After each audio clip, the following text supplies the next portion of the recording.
Raven. And oh my. And we're the Hoods. Annoying is what you are. You're the annoying hood, okay? Yes. Welcome to Hood Tales, where we take you through the ups, downs, and merry-go-rounds of millennial marriage. Today, we're gonna talk about sex. We're gonna talk about it. Oh, we're gonna talk about sex. So, if you know, if you don't know, throughout the week this week, Gia Casey and DJ Envy did an interview. I saw it on the Shade Room and the Jasmine Gram. I don't know where the interview was at. As did I. But from said snippet, they did an interview talking about, you know, marriage, relationships. But this one important thing. Okay?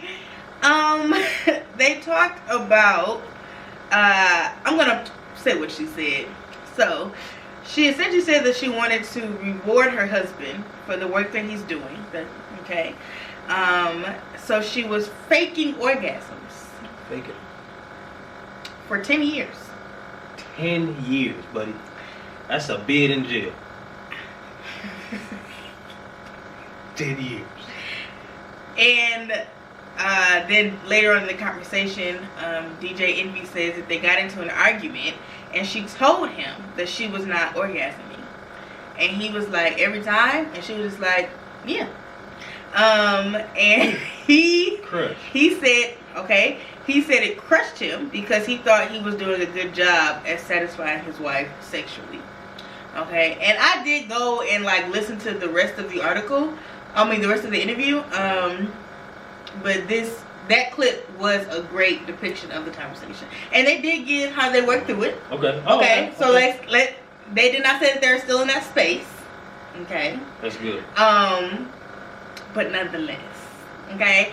So let's start off here. For one, sex is and should always be a shared experience. Always. Me and you, you and me.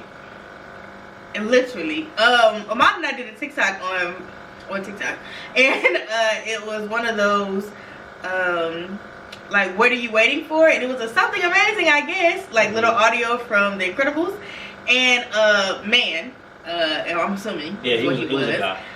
He commented and he was like, telling me, okay, to have sex whether I feel like it or not, or someone else will. Bam. And Ahmaad did a video. Yeah, was like, you know, sex is a shared experience around this house. You know, I understand the saying. I get it because it's true for some people, but for the Hood household, the only sex is gonna be having is being had right here. Okay.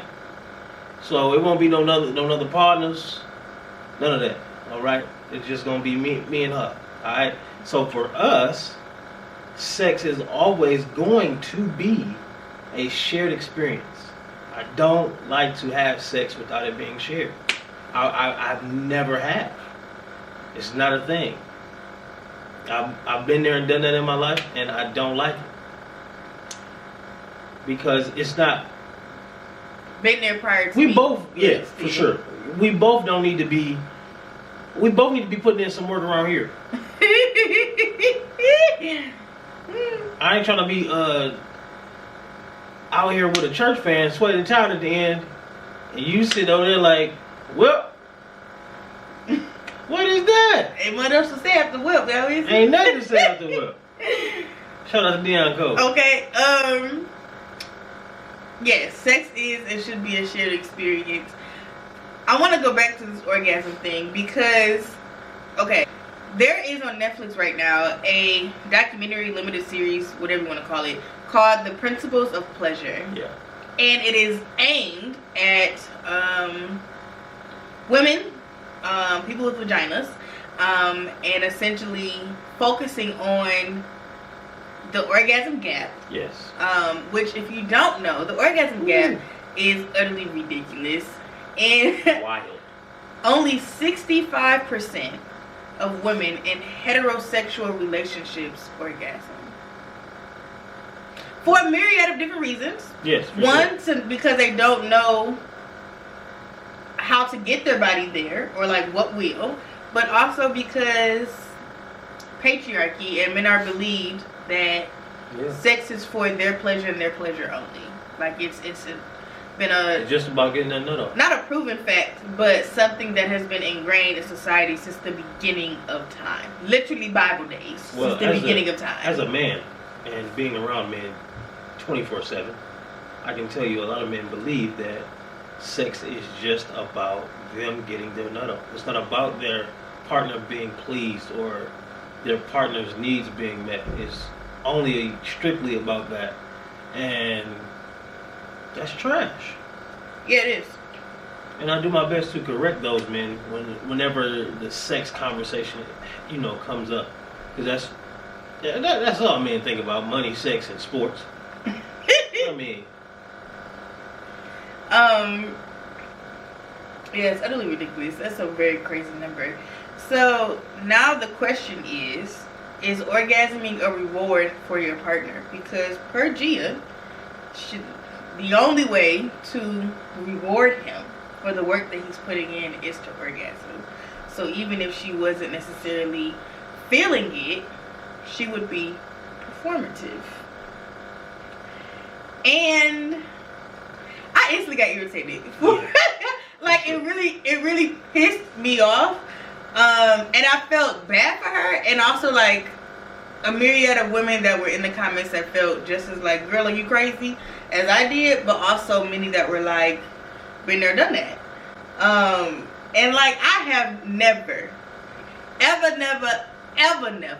not me, in my entire life, felt the need to fake an orgasm. Because baby, if you ain't doing it, you ain't doing it. I don't see the reason why you should. But do you feel the need to quote unquote reward me as your partner with an orgasm or ejaculation? Nah. Okay, why not? Because earlier when we were talking, Raven was like, my orgasm isn't your reward. And I was like, I don't look at it as such. The only thing that is a quote unquote a reward is the fact that I'm pleasing you. For me, that's a reward, because as your husband, I can say that I am sexually satisfying my wife, and that is something that is good in my eyes. Now, for other people, you might feel a certain way, but for me, I get satisfaction out of my wife being satisfied sexually. So that's just me. Does that make sense? It does. It makes a lot of sense. And I do not feel the need to quote unquote reward you with an orgasm. Because that sounds like you trying to puff up my ego versus being satisfied. Yeah, and I don't like that. And if sex is truly the shared experience that it is supposed to be, it's not about your ego. Yeah, not at all. Neither one. It's not about your ego. It's not about your ego at all, if that's what it's supposed to be. So now the question is, okay, so if the orgasm is not a reward for your partner, is it just your own personal goal of an orgasm? No. Because I'm an adult now and I understand that not even just for me, but like your own. No. Okay. Because I'm an adult now and I understand that I don't always have to orgasm in order to be sexually satisfied. Touche. How about you? I don't think that I've ever. Let me rephrase that. Let me not say ever. I don't think that usually when we go to have sex or masturbate or whatever the case may be, because you can still masturbate and go to heaven. Bam. That okay. I don't think that an orgasm is always on the front of my mind. You know what I mean? Like, I don't think I go into sex with that as a goal. But, I don't know. Like, I've never viewed it as like the it-all be-all, because I also know and believe that you can be sexually satisfied without orgasming. Like, that doesn't always have to happen in order for me or you to walk away feeling sexually satisfied. Yeah.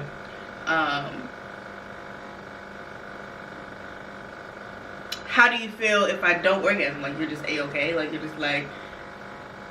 I will say at first, and when we first got married, it was definitely a thing for me to be like, hey, every time we hit this bedroom, cuz, I'm laying down the law up in here. You hear me? We going toe to toe in this mug. I'm doing everything so you can get that orgasm.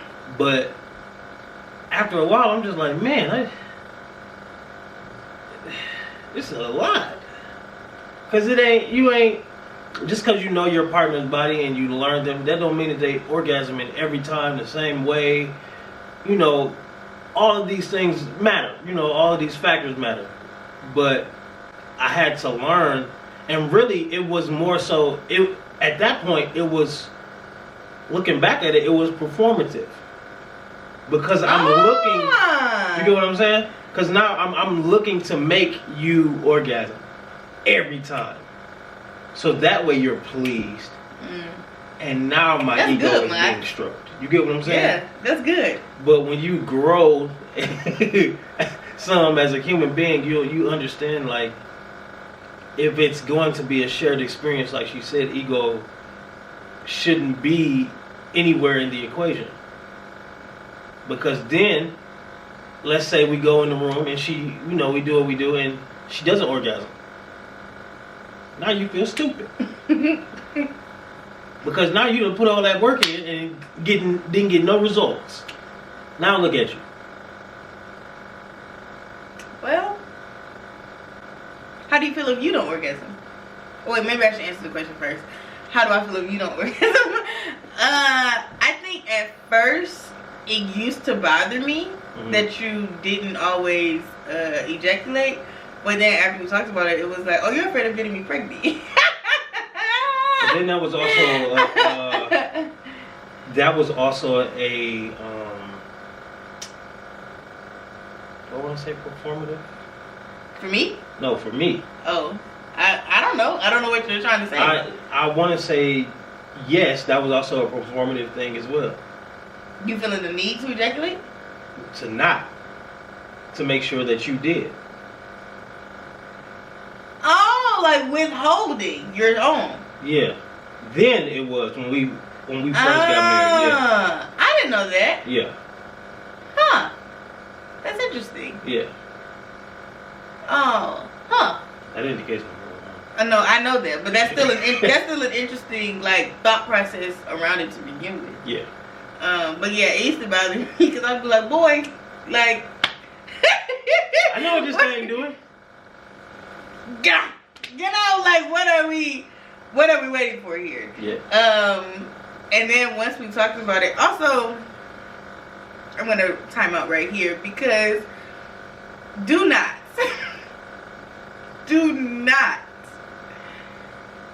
talk about bad points immediately after sex. You talk about a mind F. I ain't gonna say the F word on here. A mind F. Do not do that. Like, do not do that. And do so during the act. Also, you know what I'm saying? Because there are ways to do it politely. It is true. But do not immediately follow and be like, that was trash. Yeah, give it a little bit of time. And give it some time. You know, when you play football, you go over the game field probably, a day or two after the game. Give it some time. Give it a little bit of time. We've never done that, but I can only imagine. Facts. The mental turmoil and how that your brain can literally associate your last bad performance with sex the next time you get ready to go there. Yeah. So now you're not in the mood. Whew, okay. Yeah. Time back in. Okay. So you still feel fine if you don't orgasm yourself, as do I. But that's because I've worked on it. Touche. Also, let's go back into the things that DJ Amy and G discussed. Sex should not be ever used as a weapon. Never. Per DJ Envy, out of his mouth, okay? he said that Gia brought it up during an argument. Yeah. That she was not orgasming.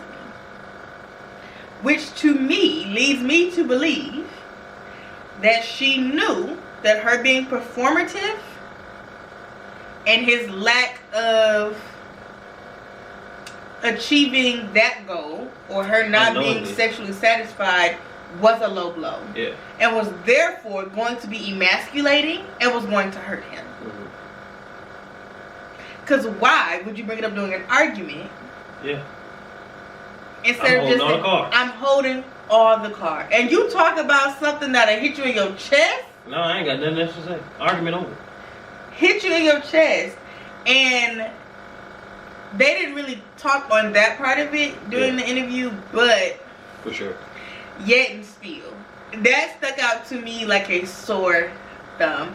And I know that, and I can't say for men in particular because I don't know, but I can say for women, I feel like a lot of times women withhold sex as a form of punishment within heterosexual relationships specifically.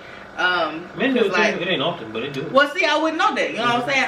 I just know that, like, even like societally speaking, like, you know, you give him the cold shoulder, and, like, you know, I give him none, like that type of thing, and like it should never be used as a weapon because it's not one. No. It shouldn't be anyway. Because then now I can use your weapon against you. Oh, you don't want to give me none? Now I can go get it somewhere else. Precisely. Now we both are hurt, looking dumb. Precisely. Do you have anything else to add about that before we give the people a resolution to said issue? No. No?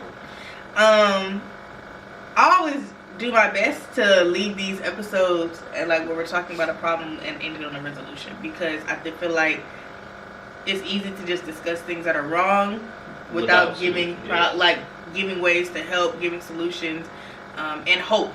Yeah. I think. So, for starters, I think that if you are experiencing the orgasm gap, or I don't want to say issues, but issues is the only way I can think of when it comes to being sexually satisfied in your marriage or relationship. For one, as a woman, I think that the most important thing you can do is learn your body and learn what you like, and that can come from solo play. It can also come from just trying different things, pressure points, toys, whatever the case may be, within, you know, you all's sexual time together.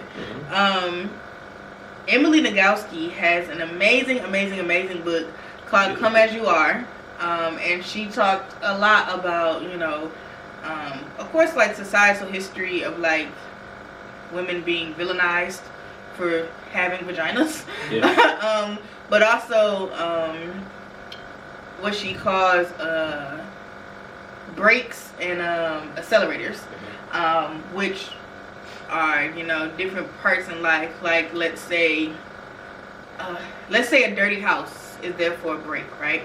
Because it's stopping you from, like, if you in the room trying to do the nasty, but your house is nasty, like, that can be. That's all you can think about in your head, because you're thinking about the fact that the kitchen is dirty, the laundry's all over the floor. Like, that can be toys out. That can be a break. But an accelerator can be you come home from work and the kitchen is clean unexpectedly. Like, these things are things that can take away from the mental blockage to either put a break on allowing your mind and body to be fully present in sex, or accelerate it to be fully present during sex. And she's also a big part of the what's the name of that documentary again? Principles of Pleasure. She's a big part of that on Netflix as well. Yeah, very much. There are some amazing sexologists and sex educators. Goody Howard.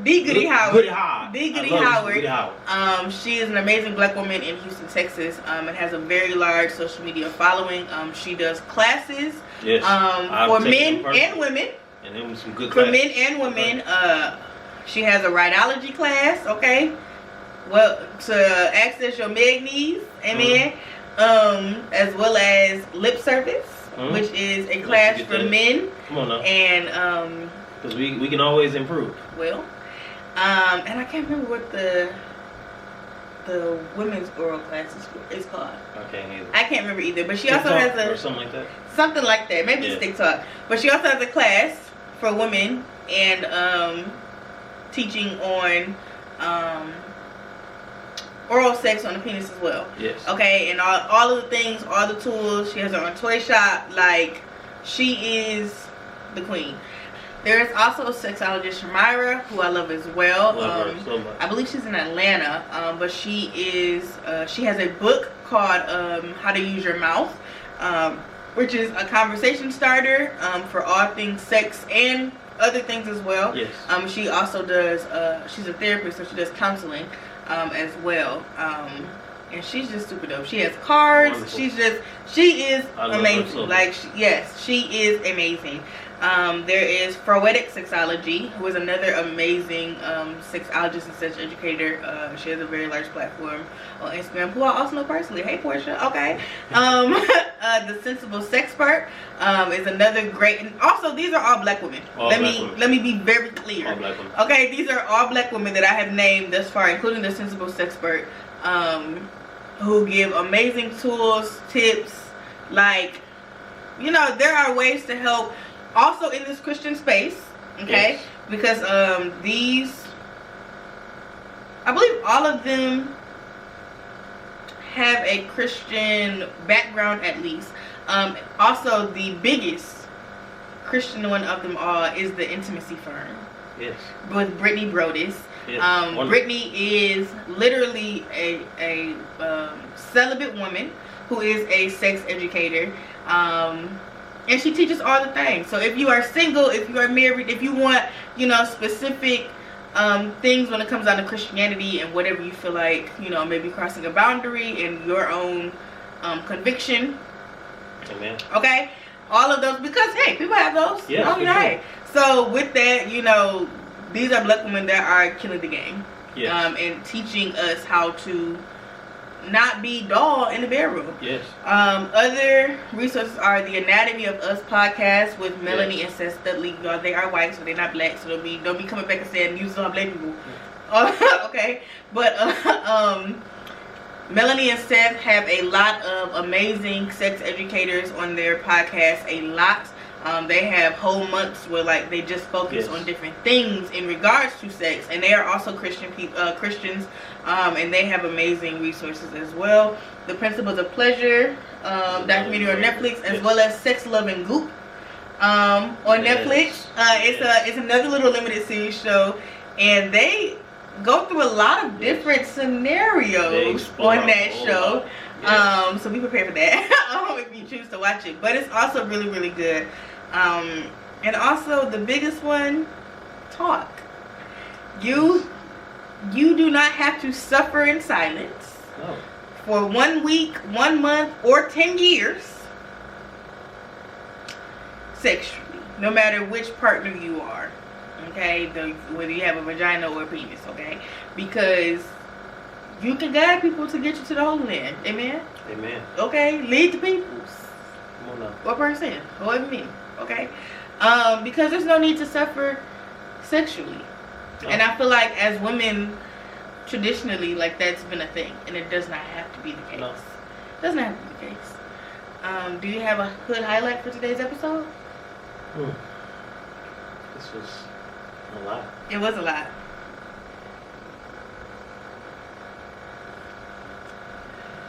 I have a hood highlight. My hood highlight for today would definitely have to be take your ego out of it. It's not going to enhance anything. It's not going to bring about anything. If anything, it's going to make the act of sex crash and burn. And you're going to be upset, you're going to be hurt, and even embarrassed, you know, depending on how big of an ego you have. But learn to talk through your encounters with your partners. You know, whether it be, you know, your wife or you in a relationship, whatever.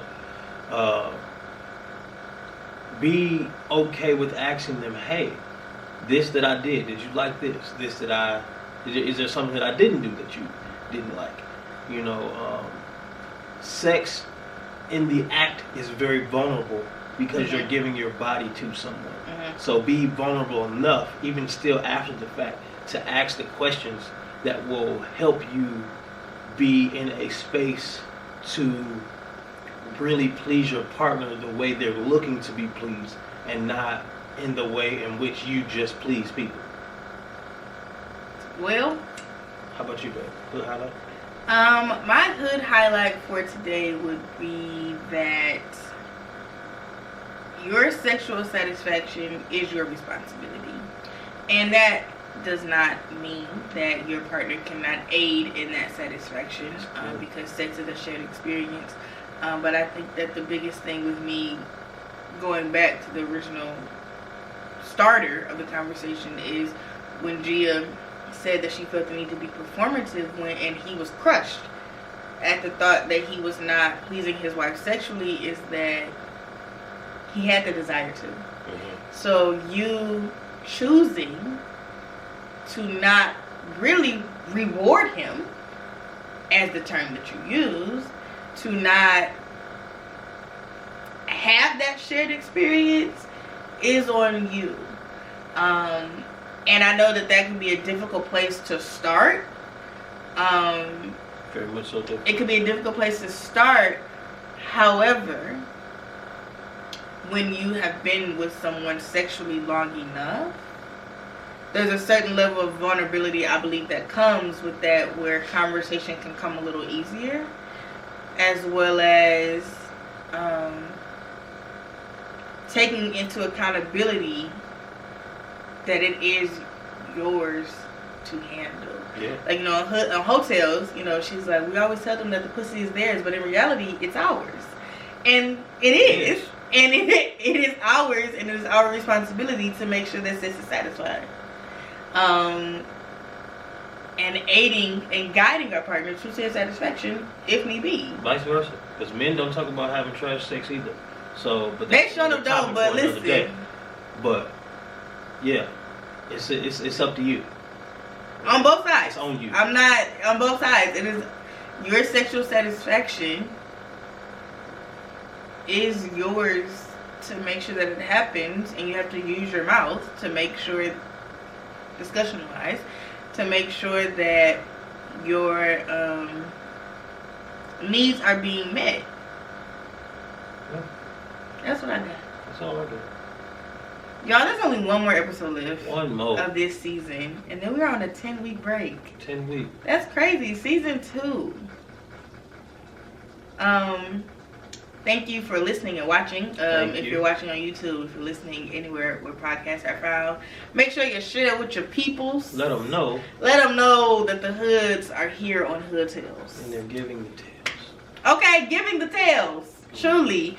But yeah, I love y'all. Bye.